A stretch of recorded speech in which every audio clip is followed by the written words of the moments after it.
Hello, good morning, everyone. First of all, I would like to have a look at our agendas today. We will start with a brief presentation of EBN, because we are having a new audience, and the CCRI Knowledge Hub project. Then we will move to the main topic that has brought us today here, the i3 instrument. The training will be hosted by our EU-BIC member, Civitta, which will be led by Sander van der Molen and his colleague, Justina Ivanova. They will guide us through a complete tour of the initiative, the key information for implementation available online, the online events that are available as well, the best practice examples, and much, much more. We will also have the pleasure of having Immaculada Salamanca, representative of the EU-BIC Fundació BIT d'Innovació i Tecnologia. She will be presenting the CESAM project as a case study, and we will talk about how to connect with other regions. And to close this amazing day, there will be a networking activity in which, through the breakout rooms, you will be able to share experiences, project ideas that you are seeking for partners, good practices, and whatever you think it's important for the topic. So with no further delay, let me give you some quick instructions before we will start. So as you may notice, the session will be recorded and shared publicly afterwards. So we can ask you to update the name, including the organization you come from, and keep your microphones muted during the session so we can run smoothly. So most of you, I know that you will have some questions, but we will have some time after each intervention to go through them. And yeah, going ahead. As I was telling you, we are having some new audience today, so let me give you a quick overview about what the European Business and Innovation Center network is. We are a leading European network with more than 165 dedicated members, mainly organizations dedicated to supporting innovative entrepreneurs and startups. Those members are part of a dynamic ecosystem that includes over 650 business experts, all providing specialized support to help companies launch, to growth, and to scale. Our impact is broad and deep. We serve with more than 36,000 entrepreneurs around the network, the clients and the companies across different sectors, providing them with tailored services and strategic guidance. And thanks to our strong international presence in over 35 countries, we offer a unique platform to cross-border collaboration and knowledge exchange, ensuring that innovation can flourish across Europe and beyond. Our work in EBN is driven by forming four missions commitments. The first one, we support regional economic development, helping cities and regions to grow in a sustainable way. Secondly, we promote quality business support through the EU-BIC certification, which is the only label of excellence recognized by the European Commission for innovation support organizations.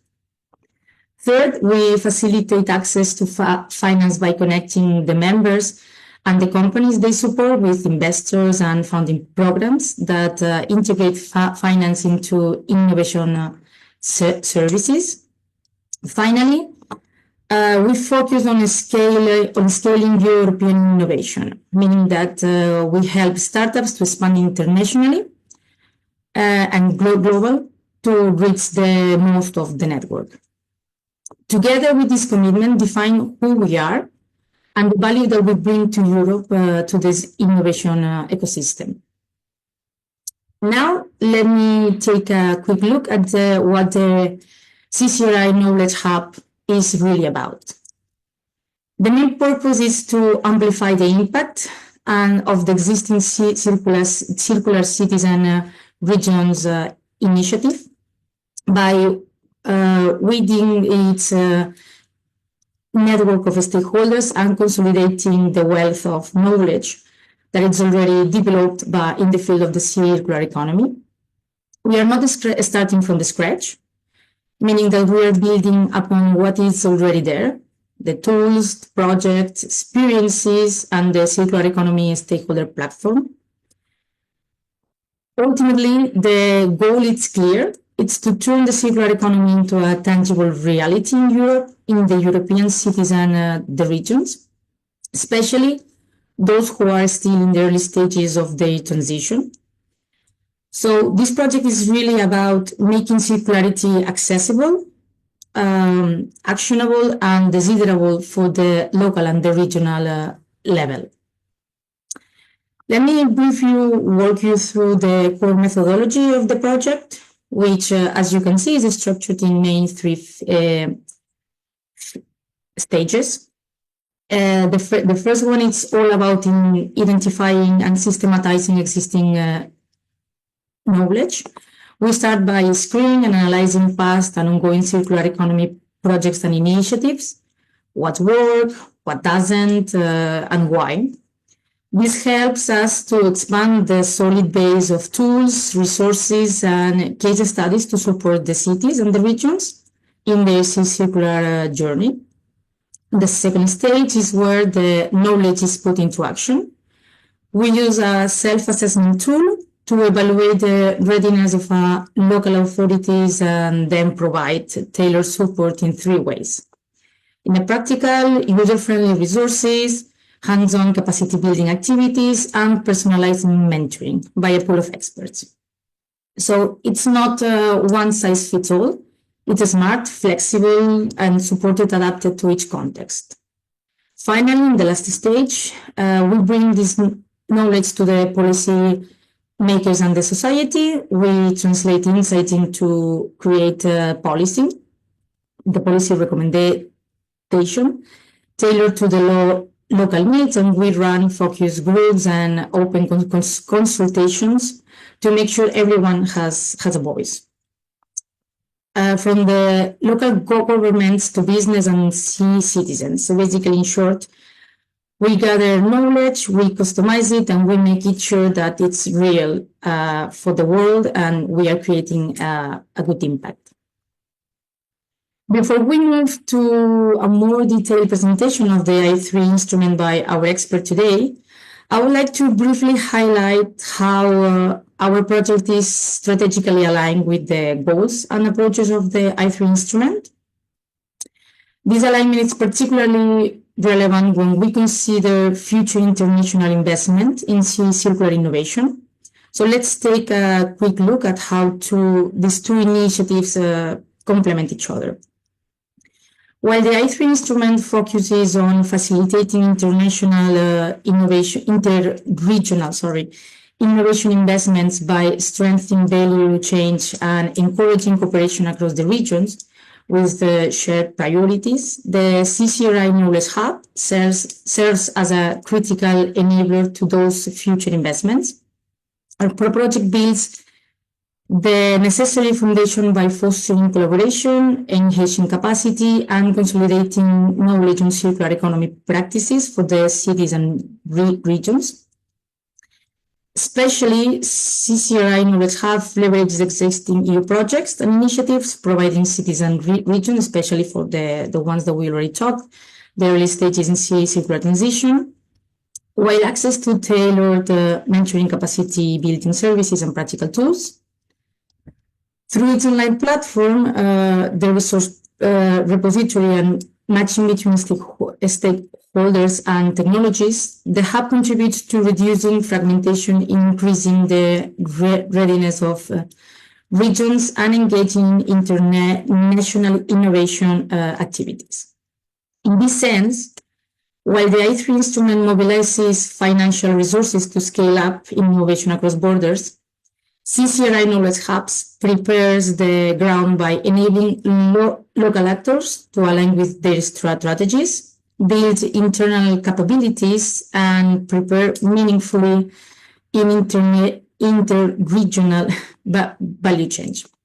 So in short, both instruments are mutually reinforcing in accelerating Europe's green and digital transition. So now I would like to highlight that from the 18th to 20th of June, the EBN Congress 2025 will take place in Baracaldo, which is our flagship event for European innovation and entrepreneurship community. Will be about clean and green transition. And this year is closely aligned with the CCRI initiative on circular economies, as well with the I3 instrument. The Congress will explore sustainable industry, circular economy, and the role of the innovation hubs in driving the green transition. So usually with more than 300 participants from over 37 countries, it's the unique chance to connect to collaborate, and to gain insight into European future innovation landscape. And yes, if it's the question, tickets are still available, so please don't miss out this opportunity. Hope to see you all there. So now, with no more delay, I would like to have the pleasure to invite and introduce you our expert today, which is Sander van der Molen. Sorry if I'm not really pronouncing it well. He's a partner and board member at Civitta, where he leads multiple international teams focused on innovation and startup ecosystem across Europe and beyond. Throughout his career, he has specialized in turning reaching into real-world impact, supporting R&D, commercialization, digital transition, and SMEs growth. He has played a lead role in numerous international tender projects, particularly in the areas like Digital Innovation Hub, innovation policy, and commercialization of research. As an international business coach selected by ISMEA for the SMEs Instrument and EIC Accelerator, he has helped clients to ensure more than 100 million of euros in round funding. And he's also recognized as an expert in smart specialization strategies, and currently supports the European Commission through the Interregional Innovation Investments Instrument. So we are truly fortunate to have him as today with us. So please, Sander, I would like to give you the floor and welcome you today. Thank you very much. Wow, what an introduction. Let me share my screen. Definitely. And as always, you see it? Yes, full perfect. Screen. Great. So, yes, welcome everybody. Good to see so many of you. Today the topic is the I3 instrument and the I3 support facility. And I understood from the poll, many of you are not very familiar. And that's quite logical because it's a relative new instrument. And with all new instruments, it takes time before people get to know it, understand it. It's a new kid on the block. So that means for many innovation actors, and that means if you're a municipality, regional authority, incubator, accelerator, technology park, or any other innovation player, you have to think, what is that new program? Is it relevant for me? What's the difference with other existing programs like Interreg Europe or Baltic Sea region or Mediterranean or Danube region or Horizon Europe or Digital Europe? Again, something new, and it takes time for you to understand. So I will try to help you walk a bit through the instrument. What is it? What's the design of the instrument? Why could it be relevant for you? How could you apply? How could you benefit from other resources, knowledge to help you understand, is it relevant for you? How to build a partnership? And luckily today, it's not just a webinar to listen. I'm happy to see some example projects and later on some matchmaking, because I think it's super helpful to present ideas, exchange ideas, and not just listen. So we'll start today with a bit of introduction of what the instrument is. And hopefully this will help you to decide if it's relevant for you, and maybe it is useful for you to use that knowledge to consider applying and hopefully, well, utilize these instruments. So don't want to rediscuss about me. Let's talk about the topics. I'll introduce a little bit the why the instrument exists, what the instrument wants to achieve from the policy perspective. I'll explain a little bit of what the instrument wants to achieve, how it's set up, the difference. There are different strands, different specific calls. I'll try to explain what's the difference. There is a possibility for using financial support for third parties. So many of you might know this from Horizon projects, but for some of you it might still be new. I'll explain a little bit. And then there's the project where I'm a part of, the I3 support facility, which tries to help bring the knowledge, experience, and the community together. So I'll introduce a bit how you can utilize these projects with virtual events, with conferences, with soon also an online website and a community and an opportunity to find partners where you can learn more and get support in trying to apply for projects or for the ones who have a project to help get most out of the projects. So I3 instruments stand for Interregional Innovation Investment Instruments. That's actually 4 I's if you count, but the purpose of it is the interregional collaboration around innovation, and during the project to work for unlocking future investments to bring innovations to the market. So innovation is still key. It's about regional collaboration, building value chains, and relative close to market opportunities. So it's not for basic research and development, but for bringing new innovations and portfolios of innovations to the market. Okay, the policy background, the logic. So one of the ideas identified is there is an existing cohesion policy funding instrument, so the ERDF funding for especially less developed regions, but they might be more focused on building capacity, more focused on research and development, and they're typically focused on investment into individual member states. So the idea is let's have a new instrument that focus on the collaboration between regions, helps and connects less developed regions or widening regions with the more developed regions, build and strengthen the interregional value chain. So this is really about how to connect Europe and build European value chains that should help Europe be more resilient and more independent, as well as connecting the more fragmented regions together.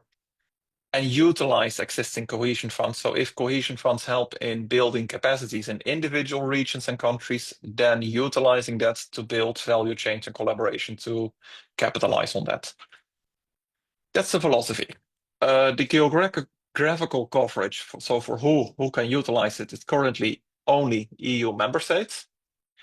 Theoretically, other non-EU member states, accession countries, could associate with the instruments to be eligible, but so far only member states are eligible and participating. And there's an asterisk that means also the outmost region, so Azores, Madeira, Martinique, Canary Islands, etc. And here you see a bit of the existing presence, so you also see quite some gaps where regions have not been active yet, and you see regions that have been very active. And this is like I would say our DG Regio ESMEA's goal to make sure that more regions that are not active yet become active. And typically this is a snowball effect. If you in your region nobody knows, policymakers might not know, stakeholders might not know, you don't have examples, then nobody knows. And regions where you have already partners that are active and use projects, they share the opportunity, they teach others, and that's why those regions can be quite active. So hopefully more regions will get active in this instrument. It's also a bit, there is a connection to the smart specialization strategy. So you have the I3 and you have the S3. Smart specialization strategy, why is it relevant? Well, the focus should be on capitalizing the priorities at your regional level identified in your smart specialization strategy. One idea is you could use existing smart specialization thematic platforms. That means different regions that participate around a certain topic. Agrifood, energy, industrial modernization. There are plenty of existing partnerships, regions and regional representatives that collaborate at European level around a specific topic that's relevant for their region, so identified as a priority in the smart specialization strategy. But the collaboration is just policy collaboration, and I3 projects could be a means to actually bring in other stakeholders in the region, mobilize research innovators, startups, corporates, bring them together and actually in a funded projects continue the collaboration and build those value chains, extend the value chains to European level to implement the smart specialization collaboration. So not a policy collaboration, but go beyond the policy collaboration to actual projects bringing innovations to market. So existing projects, if we ask them, what do they see as the added value of an I3 instrument? And then they answer that, well, they really like the support for innovation projects. That means close to markets, innovation at the higher technology readiness level, where a lot of the existing funding instruments are for joint research and development, early stage collaboration. This instrument is for the innovators, help to bring the innovators, connect them, build value chains, collaboration, and help in innovative solutions to bring them to markets, to commercialization, and scale them. There's an opportunity to have different thematic scopes, so it's bottom up. There are some priorities, and I'll explain later, but you can come with your priorities, your specific topics. It could be hydrogen, it could be AI in manufacturing, Industry 5.0. There are different opportunities. You can build your own consortium and composition. And you can utilize the so-called financial support to third parties. So opportunities to engage also smaller companies, not in the consortium, but support them with financial support in small competitions to extend the impact of your projects, not to the core consortium, but to a wider network. You have the ability to create actually innovation networks that is across different regions and also include less developed regions. And using the recognition of an I3 instrument and an I3 label, you can try to attract new investors. It gives you credibility to reach out to private investors, to utilize ERDF funding, to utilize and access corporate investors. It gives you credibility.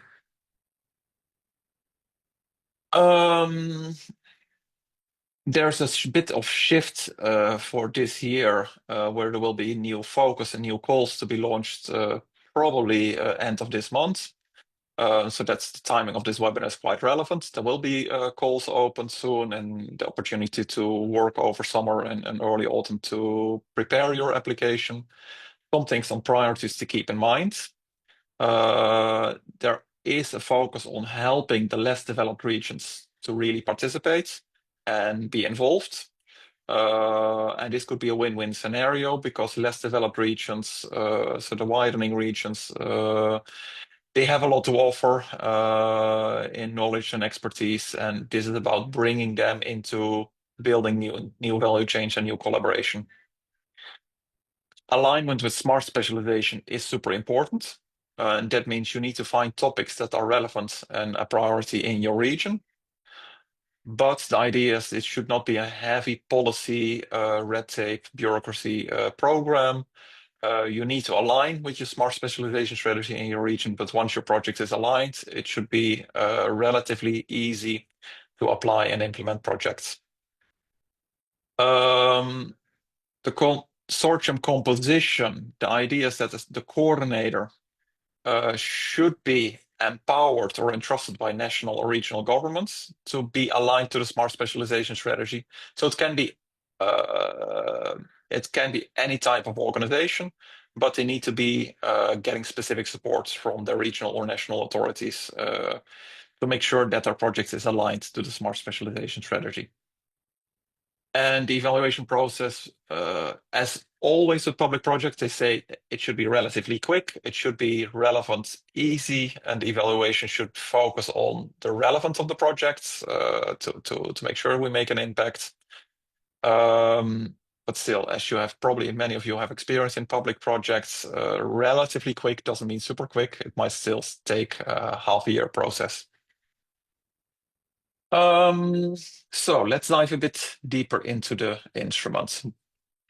The main target of the instrument is focusing on small and medium-sized enterprises and the cohesion dimension. So this means the ERDF funding alignment with the cohesion policy projects. So capitalizing on existing instruments, it's an add-on. So it's great if you have existing projects, R&D projects done with ERDF funding or other sources and think, well, what's next? I need to bring some of those innovations also to the market. I need to test, to pilot, to find pilot customers, pilot cases, distributors. You can think of an i3 project to help to make the next step, to get closer to the market. Build those regional value chains. You need to identify the quadruple helix participation. So this means involvement of public sector, alignment to the smart specialization strategies, research, industry, companies, startups, and also society. And society, you can think, you saw on the word clouds, circular economy, environmental problems, societal challenges. We have to think about all societal problems we face as Europe, but also at national and regional level. How to make sure that the projects you develop, there's a societal need to be addressed. A citizen need, societal need. We can think about energy dependency, CO2 emissions, climate change, etc. These things also need to be addressed. And then it's not about individual innovation projects, it's about portfolio of interrelated and mature innovations you bring to market. So if you build value change, it's not for the commercialization of one innovation, but the portfolio of innovation, groups of innovation. And that's why you can bring different regions, different players together. And I think a lot of EBN members have a crucial role because they have access to a lot of innovators, incubators, innovation centers. They can support and bring in a certain thematic area, different players together, innovators, innovation ecosystem players to build those value chains and help portfolio of innovation solutions to bring to the market through demonstration, market updates, uptake, scaling, piloting, etc. So I think it's something unique we didn't have yet before, where I saw myself when I work with a lot of innovators, they develop new prototypes, new research and developments, and then ask, okay, but I need support in bringing this to the market. I need to do certification, I need to do testing, I need to do pilot production. How to do this? And what kind of support do I have? And I think this instrument really helps you in an interregional perspective to do those close to market activities that needs financing, capabilities, skills, resources, bring them together and make that final step before the full commercialization is possible. Then a little bit of the different strands. So i3 Instruments has in total 3 different calls, a strand 1 and a strand 2A and a strand 2B. I'll go a bit deeper. Strand 1 is for actually building interregional value chains projects around smart specialization areas. So here there's no focus on specific less developed or more developed regions. It's for all European collaboration. All regions that want to collaborate together in a certain area, they can apply for projects that are close to market, building, extending, strengthening, expanding value chains in a certain area, apply and run the project. Strand 2, both A and B, have a focus on the less developed regions. The widening regions, the regions that are on innovation scoreboards, regional innovation scoreboards, scoring less, typically Central and Eastern Europe, Southern Europe regions, but not exclusively. And then you have 2 different strands. 2A is similar to strand 1. It's about building new value chains, connecting less developed regions with the more mature regions. in a certain area. Strand 2B is more for capacity building of the less developed regions. And here, still, mature regions still have a role in those projects because they can help to bring the capacity, and in 2A to help to build those value chains. So, more visually represented, capacity building. This is about learning, connecting, capitalizing on other activities like smart specialization, community of practice, thematic platforms, specific projects to build capacity. And afterwards, both Strand 1 and Strand 2A is about bringing innovation projects to market through demonstration, commercialization, and scale-up activities in around technology readiness level 6, 7, 8 till 9. So, thematic priorities. We already had a question on this, and we saw that digital is super relevant. Well, these are the 3 thematic priorities in the I3 instruments. And I would say this focus most innovation activities. So it's quite broad activities. There's a lot of freedom to find your specific angle in those areas. And those areas are cross-cutting. Strand 1 and Strand 2, you can specialize in those innovation projects. Strand 2B, again, is for more capacity building, more generic. But again, this could focus on a specific area. So I saw a lot of interest in digital, green transition, very spot on, relevant thematics also in I3. What can you actually do in an I3 project? What activities can be financed? So talking about building value change, well, you could do specific commercialization upscaling activities, so testing, pilot productions, certifications, trying to do market entry activities. You could do test beds, technological testing, connecting demonstration facilities, post-prototype activities. So this is not about basic R&D or building a prototype, but going from prototype to small batch manufacturing, preparing for serial production, interoperability standards, testing in real environments, so demonstrating with actually clients, demonstration projects, living labs, activities, working with end users, citizen involvement. There are different activities you can do, and this makes this instrument, I think, also relatively unique. It's a new additional program where in an interregional collaboration, European setting, you can work together and do those more closer to commercial activities. And this is not about one innovation project, because maybe a Eurostars project, for people who are used to it, Eurostars, you can do something similar. But typically that is about one off collaboration for one innovation. This idea for I3 is building portfolio of projects and building sustainable value chains. So innovation actors, innovation support agency that connects through I3 projects, build lasting collaboration and lasting new value chains. There is the interregional dimension, so you need to work in different regions. You cannot work in your own regions. I hope you have experience with the so-called NUTS level, so the how level of the region you have to work. Are we talking about national and regional ecosystem? Why do I say regional and national? Well, you have to take a look in your region or national level, where is the smart specialization strategy happening? So for larger countries, this is happening at regional level. For some countries that are small, this is national level. For Luxembourg, Malta, Lithuania, where I'm based, smart specialization is happening at national level. Larger countries, they do it at regional level. So you go to below national level. You need to take a look here in your area where you're living, in your region, country. Where is the smart specialization happening? What is my smart specialization in my region? What are the priorities? I hope you know. If you don't know, please search.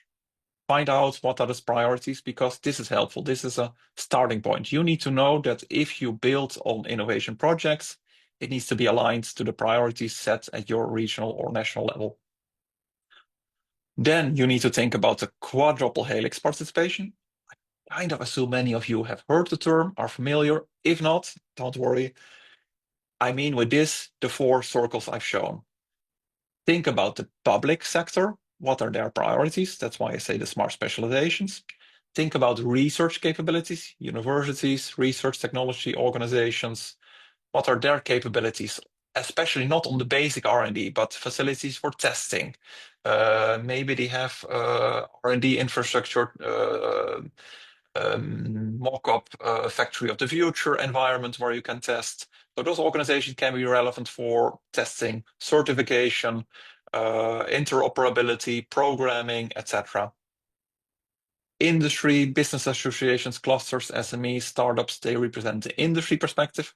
Here are the innovators that actually bring the innovations to markets. And then think about the end users, citizens, society, societal needs. So make sure you bring innovations to markets that help society and not destroy society. Solving societal challenges, as I mentioned, climate change or responsible robotics, responsible AI, etc.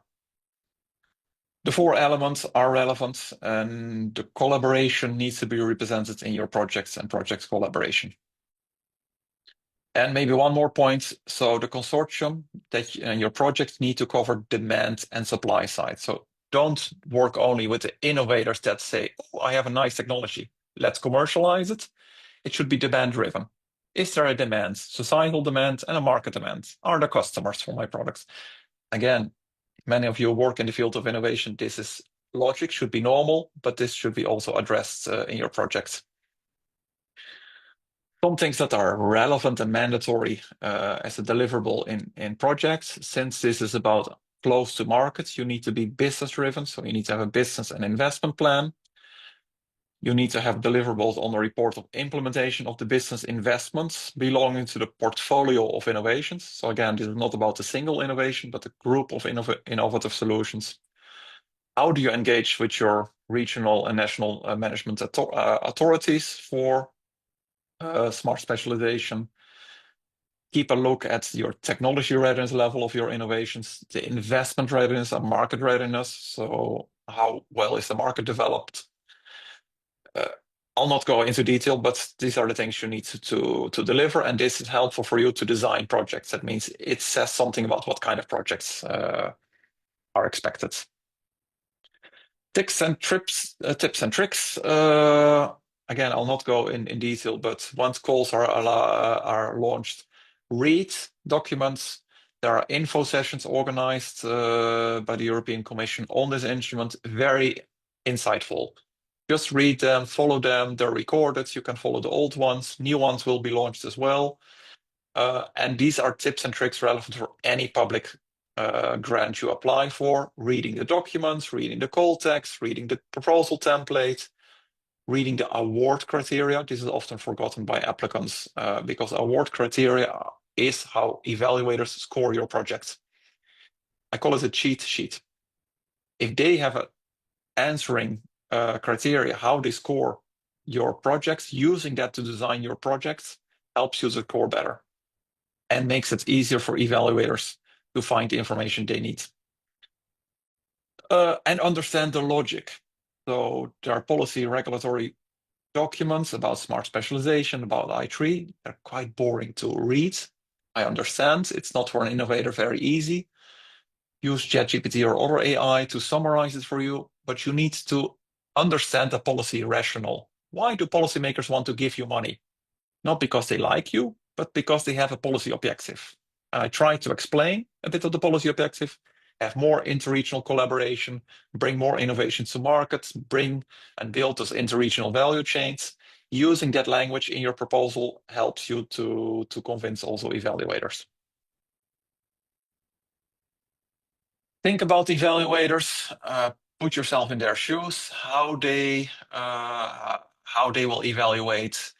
Think about, well, there's a page limit of 70 pages and margins, so don't go over the page limit. Try to write reader-friendly, so don't write complicated. This is generic, not only for the I3, for any instruments. Not too long sentences, abbreviation that people don't know. Write simple language. Yes, you can use ChatGPT to help, but I often recognize language that I see, oh, this is ChatGPT generated. Use it as a help, don't make it write it for you. ChatGPT has a tendency to make complicated language. There are certain keywords that I recognize. Oh, this is ChatGPT generated. Oh, I don't like to read that. Intricate, very complicated words that you wouldn't use in daily life. Be careful. Use images, use charts, make it easy and readable. So that's from the evaluator perspective. Think about the right partnerships. So I'm happy there's a partnership collaboration. There are all kinds of tools you can use. The EBN is a great starting point. Enterprise Europe Network is a great point. The Smart Specialization S3 Community of Practice has a community where you can reach out. There's a funding and tender portal, partner search, database. Yes, they have the database for Horizon and Digital Europe program. I haven't seen such functionality yet in i3, but you can still make use of it yourself because you can find partners with certain capabilities. And feel free to reach out also to me if you're interested. So going a bit into the differences between the different strands. I'm trying to keep an eye on time, but if I need to hurry up, please nudge me. So if you want to choose, so you want to build, apply for an innovation project and you think maybe I should do strand 1 or strand 2A, what's the difference? Well, there's a bit of difference. Strand 2A is really focusing on the less developed regions, create new value chains. Strand 1 is about strengthening and expanding and extending the existing value chains. So everything for strand 2 is about less developed regions, interconnecting the less developed regions, creating new value chains and connections. And strand 1 is more for existing value chains and collaborations. And of course, less developed regions are very much expected to participate, but it's less of the focus. So that's why if sometimes people have the feeling, oh, if I'm from a mature region, I don't know, a region in France, the Netherlands, Germany, is this i3 for me? Yes, i3 is still for you. You can still participate, especially in strand 1 to help you with existing collaboration and existing projects to help and strengthen the collaboration or extend and expand the collaboration. A bit deeper, the same technology readiness level. It's about close to market research, extended impact. I'm happy to share the slides after for you to read as well, because it helps you maybe in considering and planning and designing a project's application. So in general, the summary is strand 2 is for less developed regions, connecting less developed regions and connecting them to more developed regions. Strand 1 is utilizing existing collaboration and value chains. And well, the European keywords, twin transition, sustainability, competitiveness, etc. So use those keywords. I know they sound a bit like buzzwords, but it's about actually connecting the innovation players together, because in my experience, building competitiveness as a region alone is difficult. And in Europe, we have to connect the strengths, the strong players and the innovators together to stand a chance. So this is my philosophy. Actually, it's not just policy collaboration is nice. I think it's needed. And this is a good instrument how to make it happen. Feel free to learn more. So here's a QR code you can scan, but you can also Google. This is a specific opportunity for you to actually get more information about i3 and about events and newsletters to learn more. In the slide, though, you indicated it's a bit new. I don't expect you to understand and remember everything I've shared so far, because it was maybe a bit of an information overload. Don't worry, it's a bit of a teaser. There are a lot of other events, newsletters, opportunities to learn more. So feel free to scan. And I'll share maybe later a link in the chat where you can sign up to receive more information. Then moving a little bit on this i3 support facility. So this is the opportunity as a project to help promote the i3 instrument, because it's such a new instrument, and where, let's say, Horizon Europe has national coordination points, national contact points in all countries that can help promote. I3 doesn't have such thing. So that means if you ask yourself the question, why haven't I heard about this instrument? If it exists now 2-3 years, why haven't you heard? Well, because there's a lack of organizations in many regions that actually are assigned the job to promote the instrument, disseminate information, organize information sessions. So I've noticed in many regions and small countries, nothing has done and nobody knows about it. And in other regions, somebody picked up, somebody tried to promote the program, and we see some traction. So luckily, there's now this I3 support facility. That means there's support for pan-European level to promote the instruments, to connect people, to share information. And the idea is targeting both public authorities, regional authorities, national authorities, maybe even at city level, to inform them, to help them. How do you promote the instrument? How do you utilize the instrument? Because for public authorities, they can both support the instrument by promoting it, aligning smart specialization strategies, but they're also eligible themselves to participate in projects to help build those connections. So for them, it's both ways are relevant. For the innovation ecosystem stakeholders, EBN members, incubators, accelerators, clusters, digital innovation hubs, businesses, innovators, they are targeted because they could be applying for a project. They need to know about the I3 instruments. And in the implementation, since it's a new instrument, there's a lot of support in peer learning. Now I have a project, so what? How do I run it? How do I do my deliverables? What is expected in the commercialization? What if the project ends? So peer learning is an important element here as well. And we hope to also gather feedback to the clients, DG Regio, ESMEA here, on, well, does the instrument actually work and how does it work? And is it functioning? And what can be learned and what can be improved? So we do a lot of knowledge generation in different ways, an observatory, a partner search platform, still to be launched. I hope that we'll soon have one in maybe 1 or 2 months that we can promote it, where you can actually find partners, and a policy lab to share experiences between policymakers and what can we do and what can we learn at policy level. It's knowledge sharing. So this is peer learning, publications, newsletters, good practice catalog, etc. Most of it is still in the making. We're still up and started end of the year, and we're setting up the projects. So more to become. And it's about networking. So events, we'll have virtual events, one afternoon, but we'll have at least once per year a virtual events. We'll try to have and encourage regions also to organize workshops in the region to promote events. So if there are here regional authorities that say, "Oh, I wish my region would be more active. I want to organize an event," please reach out to me. I'm happy to help you with organizing an event in your region.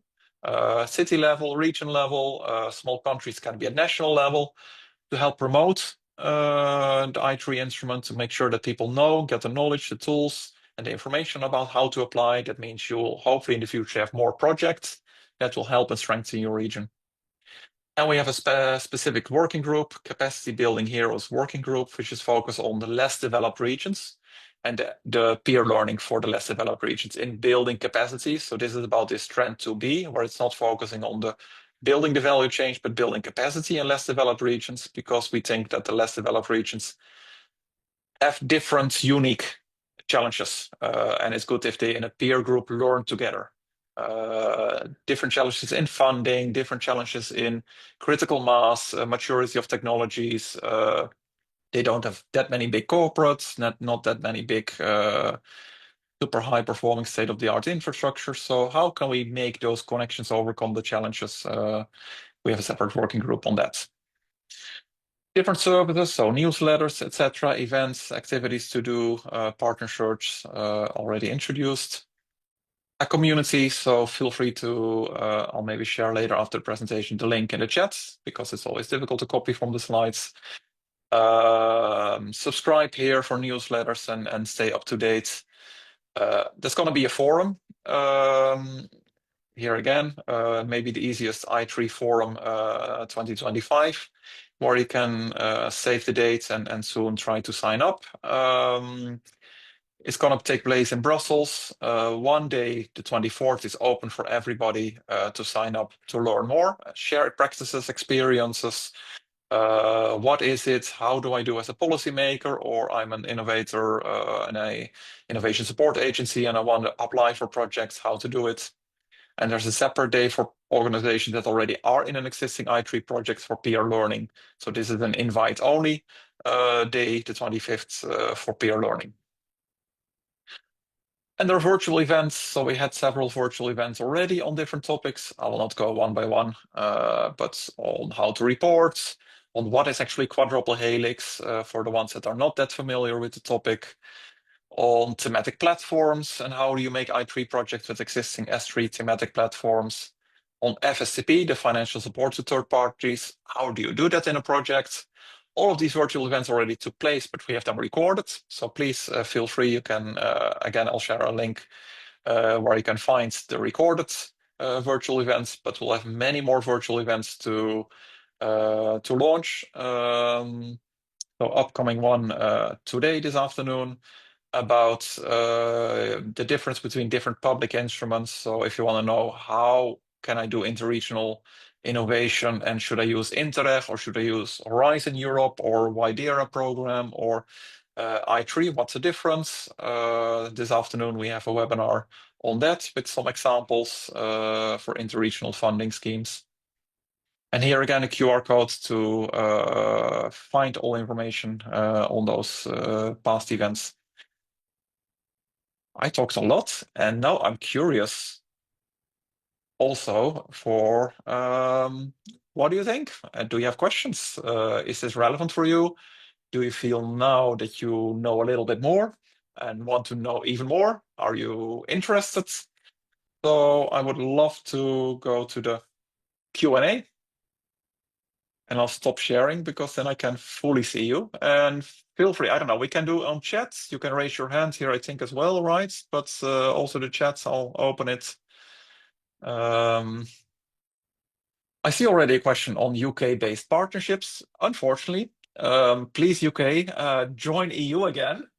It's now only for EU member states and countries that are associated to the i3 instrument. So i3 is open, just like Horizon Europe is open also for non-EU member states, but only for countries that associate.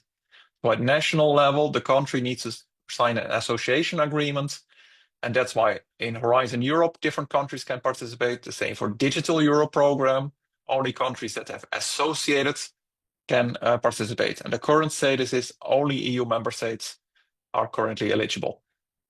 So Lebanon, unfortunately, not yet. UK, unfortunately, not yet. Please nudge your national, regional policymakers to make this association and say, we want to collaborate. Because it's a new instrument. So yes, maybe other non-EU member states will say, let's see how that works. It's new, let's see if it works fine. And once it becomes successful, it becomes attractive for those countries. And for you as a stakeholder, you want to participate and join, build those EU interregional value chains, not in EU members, but in the whole wider EU region. Unfortunately, you need to push your policymakers to be included and to associate. Okay, I'm reading some more questions. How it looks, this is a question from Atziri Moreno, Roma. How it looks, a project strengthening value chains. For me, it's difficult to visualize it. Good question. So you have to think about an actual value chain. So that means a value chain is typically like you have somebody that gathers resource, a supplier. Let's say car manufacturing. You have the German big car manufacturers. You maybe have some in Spain and Slovakia. You have the factories also that produce for the big brands in Germany or their own brands. And then you have many suppliers that supply the wheels, the software, the specific carrossery, the paints, the robots that are installed in those factories. So think about this as a value chain. And then you say, well, with the new technologies of AI, of robotics, of Industry 5.0, things change. How can I bring the new technologies, new players in the existing interregional international value chain, bring those players in a project and say, now I want to use new AI tools and see how does that change the value chains? How does it implement? How they can collaborate with system data exchange in a secure, cyber secure, safe environment, that suppliers throughout the whole value chain have access to the same data, that you can do instant collaboration, that if somebody in, let's say, Belgium buys a car, that automatically the order for that new car goes through the German brands to the Slovak manufacturing, to the suppliers that supply the doors and the paints and the wheels, automatically instant. That takes a lot of organization, collaboration, data exchange, and you need the collaboration over the value chain to organize that. So an I3 project could be different players in such a value chain, bring them together to talk about adoption of AI or data exchange or big data, predictive maintenance, or something like that. And it's just an example. You can think in different ways. I see many projects on hydrogen economy, so there's a lot of technology on how to create hydrogen and electricity, but again, pilot projects I make with different new technologies, hydrogen. I do a pilot production in another country, but if you make a new value chain, where do you do it? Where's energy, sustainable energy, wind energy available? Where do you produce it? How do you do the distribution to the customers? How to organize at European scale. So you need different players to do that. And I'm curious, did that answer your question? Is that a bit clearer to you now? Yes, great. A good recommendation, follow the I3 support facility. Thanks, Chiara. Yes, I recommend you, please.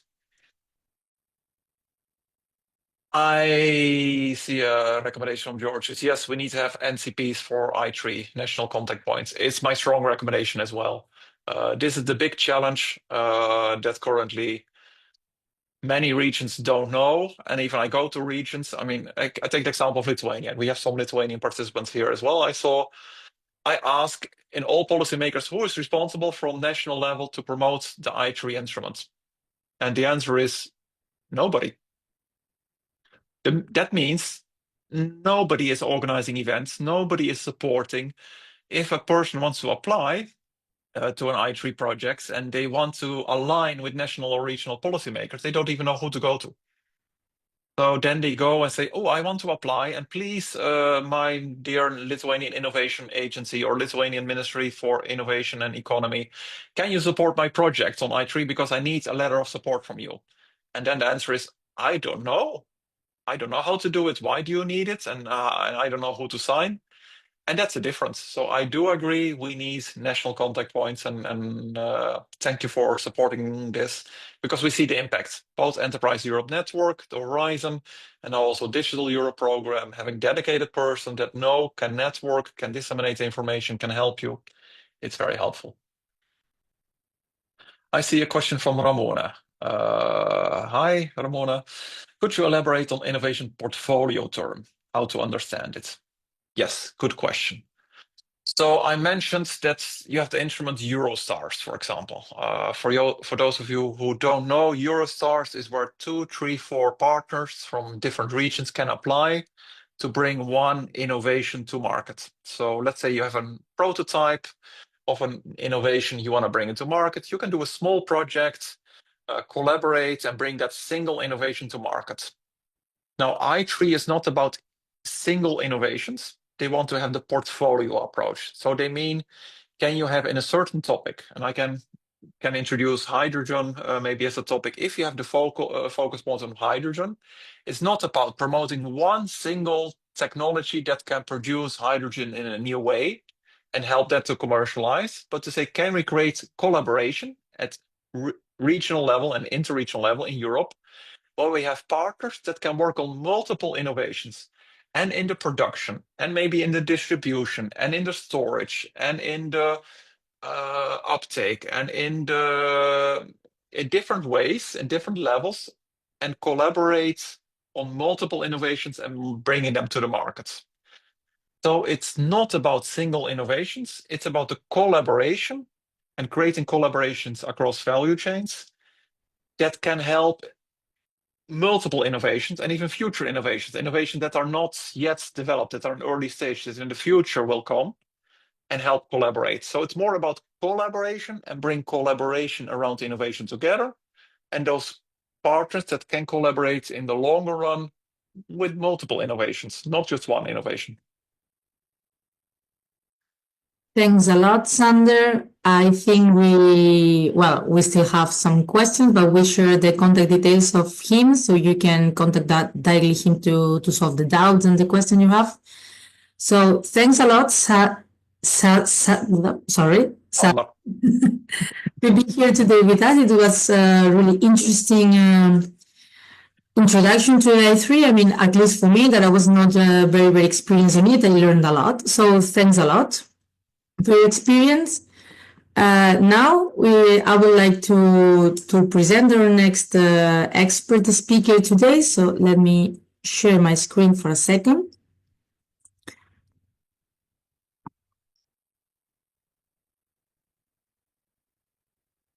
I think you can see my screen now. So it's now my pleasure to introduce you our next speaker, Immaculada Salamanca.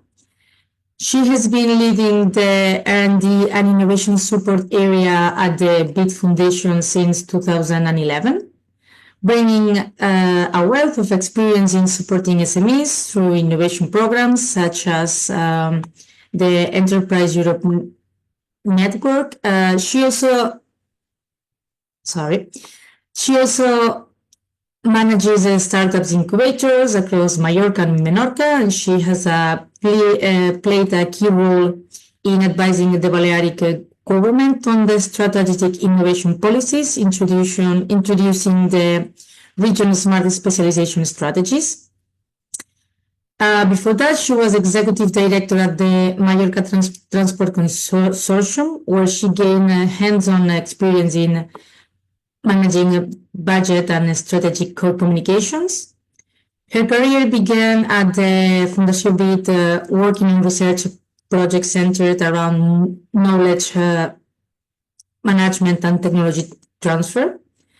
On the academic side, Immaculada holds a degree in information and documentation, a business innovation degree with a focus on tourism, and postgraduate in specialization and lean and agile methodologies. So with no more delay, we have here today with us. So please, Immaculada, the floor is yours. Welcome. Hello, good morning. How are you? Maria Jose, would you mind to share the presentation from your computer, if you don't mind? Give me a second. So I guess everyone is okay. You can hear me clearly and everything. It's my image. I'm sorry about the fizziness, but that's the best I have from my office. So, okay, the picture, I have recognized some of you. Yeah, for example, Georgios, that he was in the Enterprise Europe Network. I think I saw him in some annual conference, and some of my colleagues from the Spanish big network, ANCES. Okay, so that's me. Thank you very much, Maria Jose and Ibin, for having me and giving me the opportunity to explain you the project, but also the process. Yeah, because Sander has done an extensive presentation, and it remembered me some of the things we went through. Yeah, because just everything. So I will try to keep it short because we are a little bit over time, but please feel free to contact me if you have specific questions afterwards, and I will be really will be glad to help you with some of the doubts.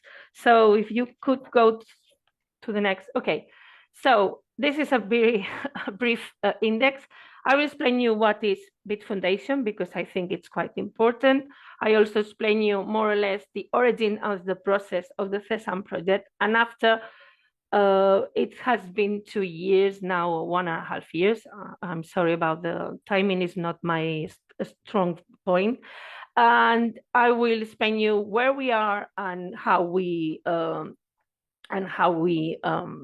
you say that? How we see the future, yeah, for the project. So we are one of the first projects that were granted.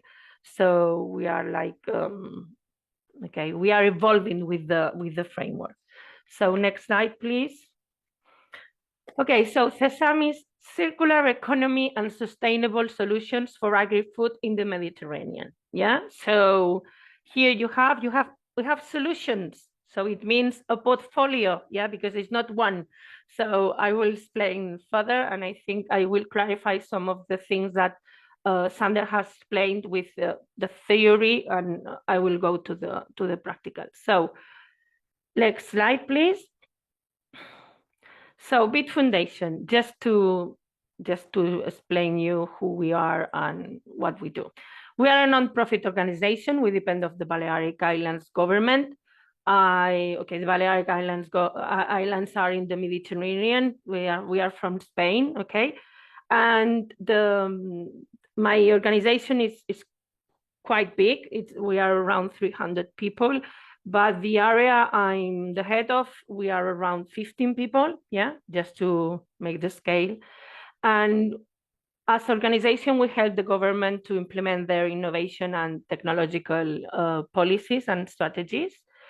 So nowadays we are managing a technological park, yeah, and two center BITs that are two innovation hubs in the smaller islands in Menorca and Ibiza. And what we are trying is to promote in my area is to promote innovation and digitalization for SMEs. Of course, we have a role in helping the government with the innovation with the smart specialization strategy, the S3 or S4 or how they call it now, because it has evolved with the time. But we are a public institution, but we are a foundation. So we are not government, but we are in their surroundings.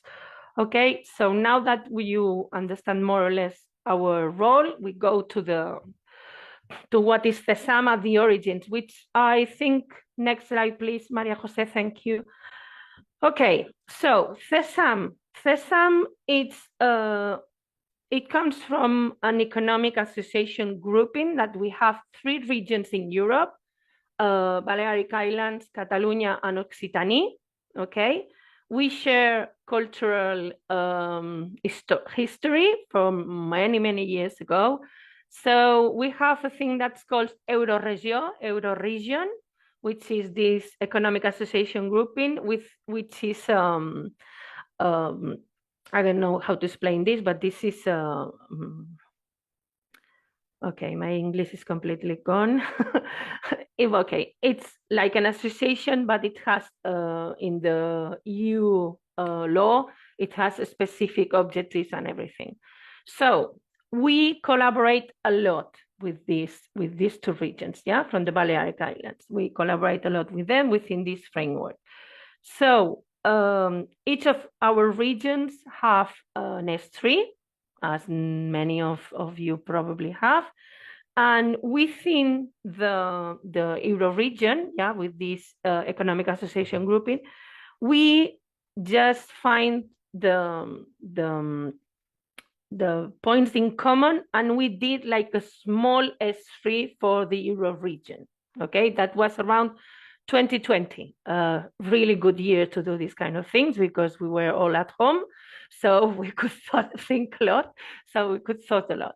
So, and it was the previous year, we realized that there was something like what's called European innovation ecosystem, yeah?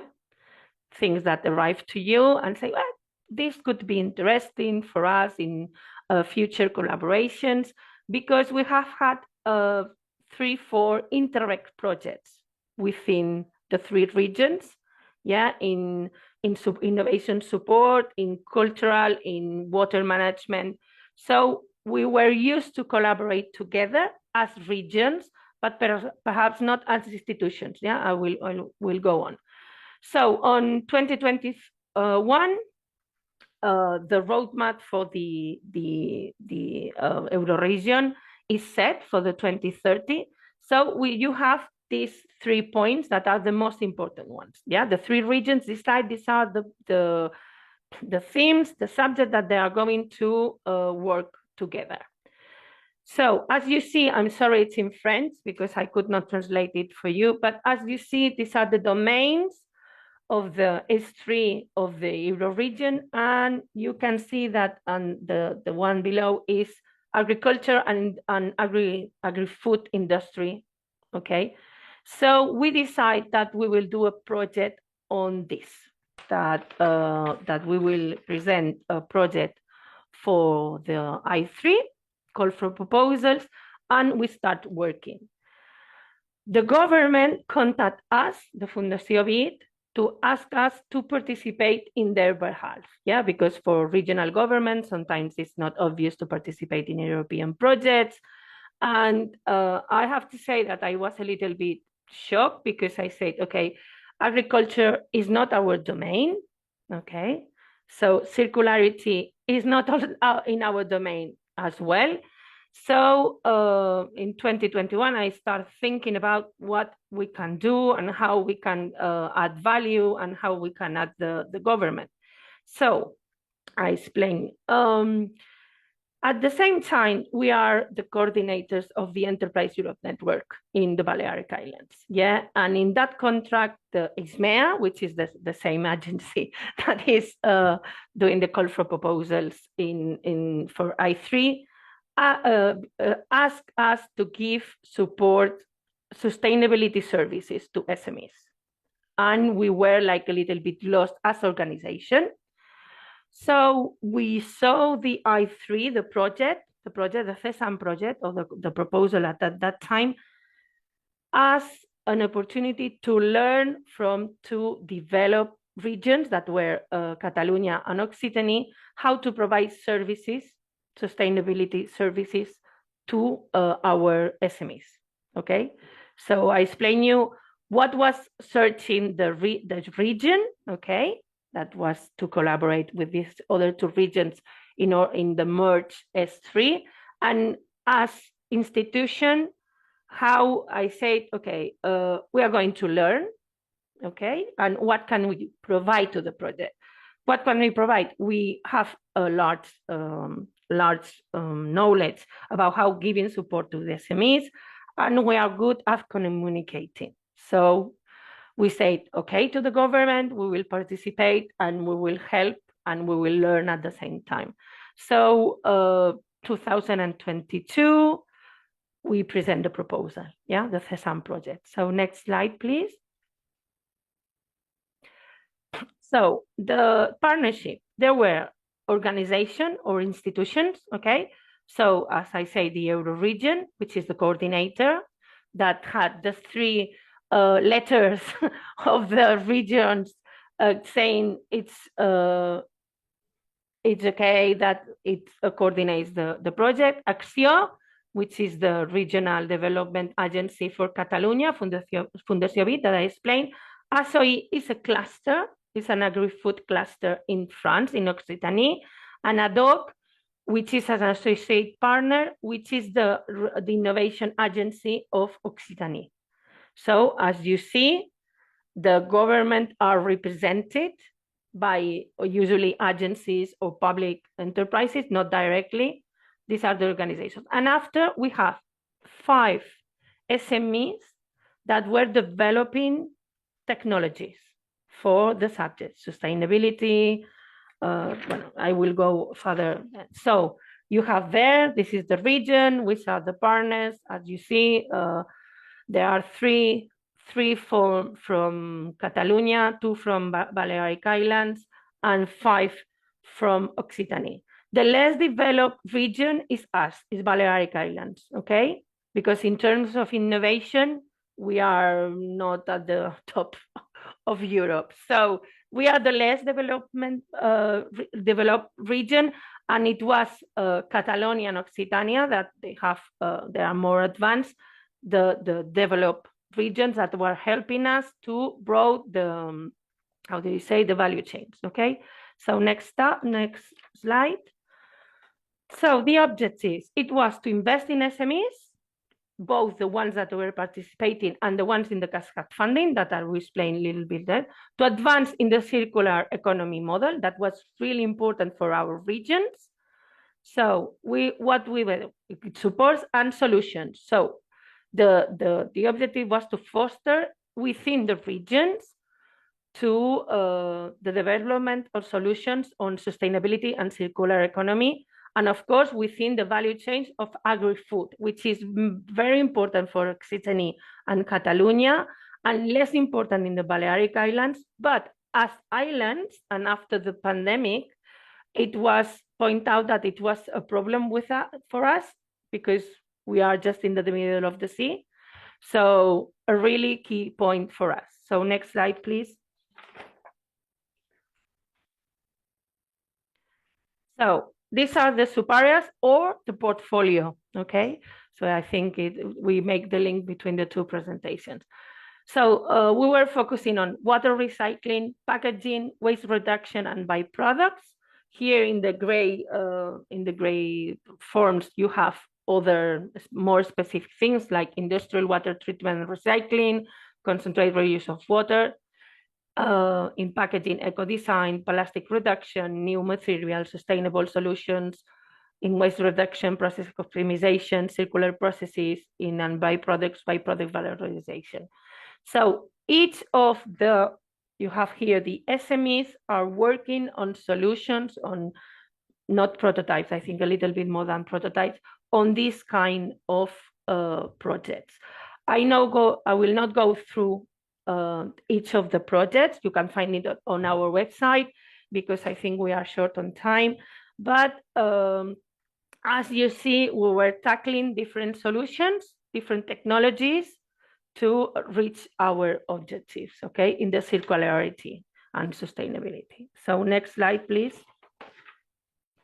That was the project structure. I think it's important that you see more or less that one of each partner was the leader. So you have the leader just close to the name of the work packages.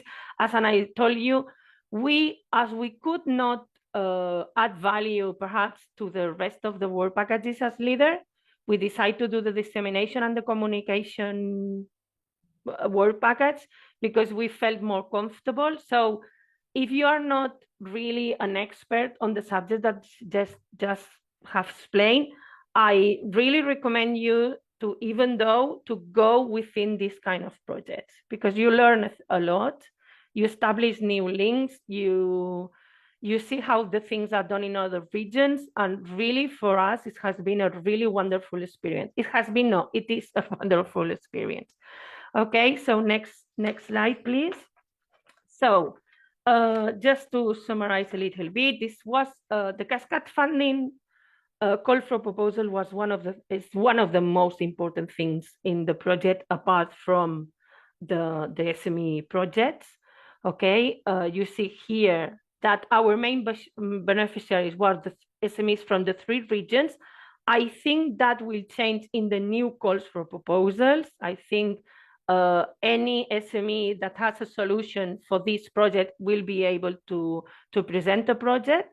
So that was something that has changed from the previous month. The projects are a development of circular economy and sustainable solutions. It can be individual or collaborative. We gave extra points to the projects that were interregional because this is also the policy objective of the framework. The third is close to market, okay? And I will explain you. We did two strand call for proposals. One was about challenges. Yeah, challenges that the SMEs participated in the project launch, okay? And the funding was from 10,000 to 40,000 euros. It was at 100% funding.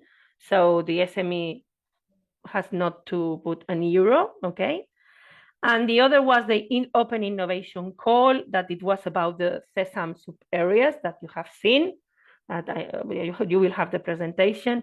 And the funding or the budget, it was, if you were interregional, so at least 2 SMEs from 2 different regions, you have a maximum amount of budget and funding of 7,000 euros. If you had just a regional open innovation, which it means that it was 2 SMEs in the same region, it was maximum 50,000 euros.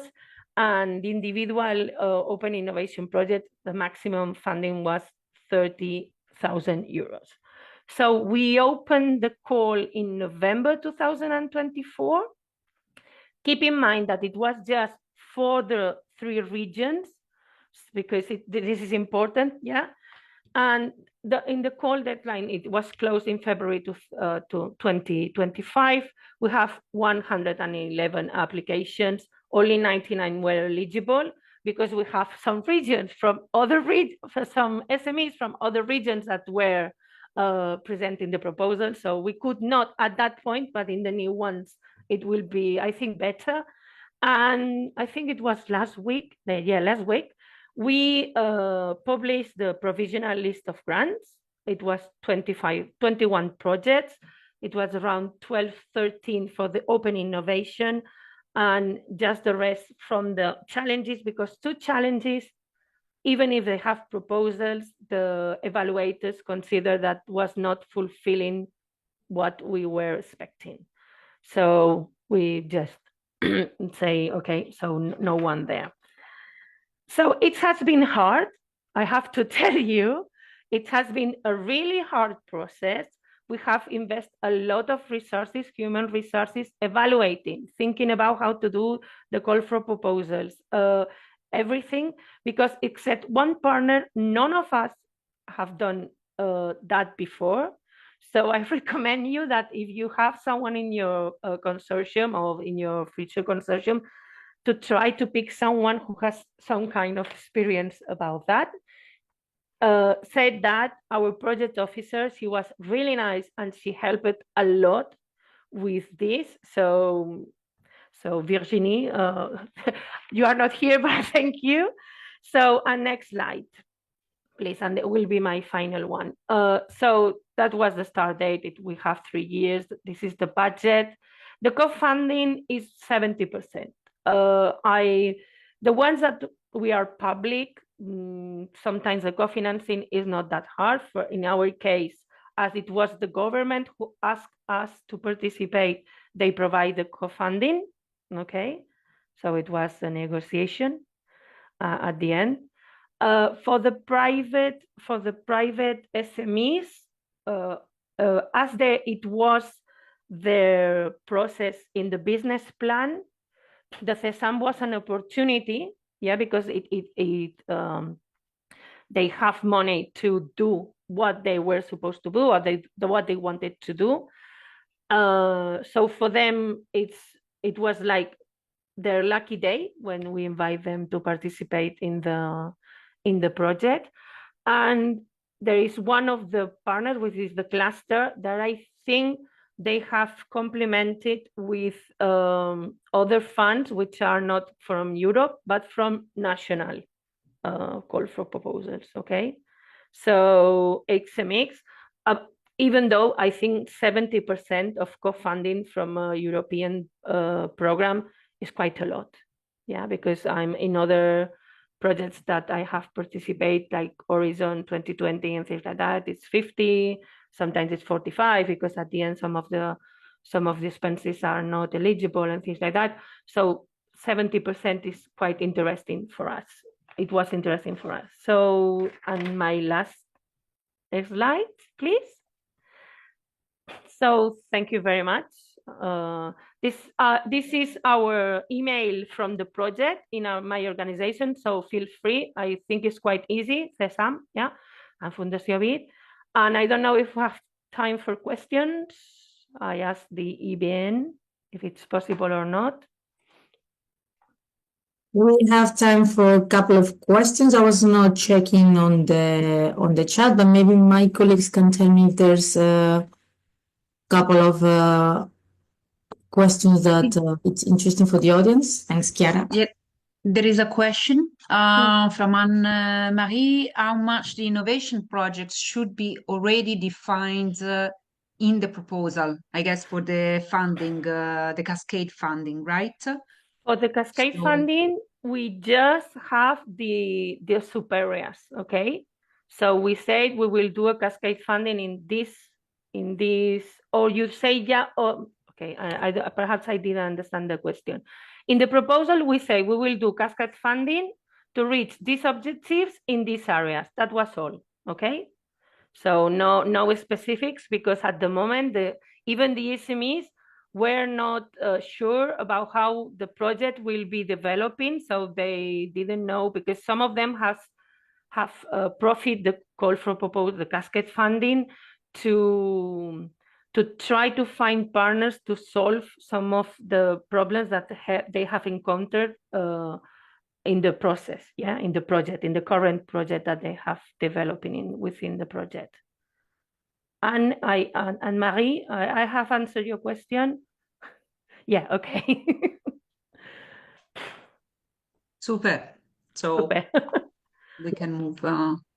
So I know it's noon, it's time to close, but first I would like to give you a short couple of two insights, because as my colleagues were telling, well, they're putting it in the group, in the chat, sorry, at the beginning.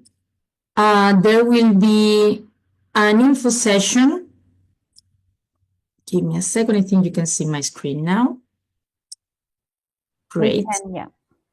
I would like to inform you that on the 11th of June, the European Commission and ISME are hosting an online info day on the Interregional Innovation Investments I3 instrument.